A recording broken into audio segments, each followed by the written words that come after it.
Ça isole aussi du bruit. Une idée de sortie, c'est sa toute première création théâtrale présentée en public. La troupe du Levant, formée il y a à peine un an, propose une fable moderne située à la frontière du Japon et de l'imaginaire. Un spectacle présenté tous les soirs à 21h, dès ce soir dans un site, vous allez voir, plutôt original. Aude Henry, Mathieu Boudet. Dernier préparatif pour une dernière répétition.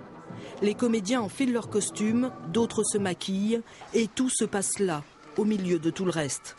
15 jours que la jeune troupe du Levant s'est installée dans un coin de la friche. Ils répètent, vivent et dorment même sur les lieux dans un environnement façonné par d'autres.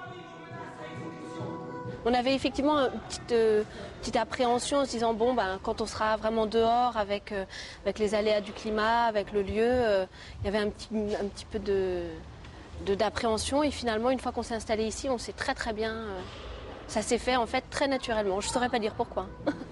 Le partage d'une aventure humaine, elle est peut-être là l'explication de cette aisance d'appropriation. La troupe s'est formée autour d'un concept de théâtre non conventionnel. Et ça monte, ça monte, ça monte. Retour aux sources vers la forme théâtrale orientale.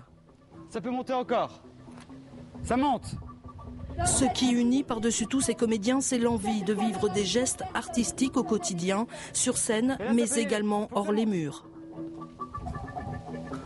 Le théâtre est itinérant, le théâtre de tréteau, le théâtre de troupe. C'est-à-dire qu'on peut jouer n'importe où.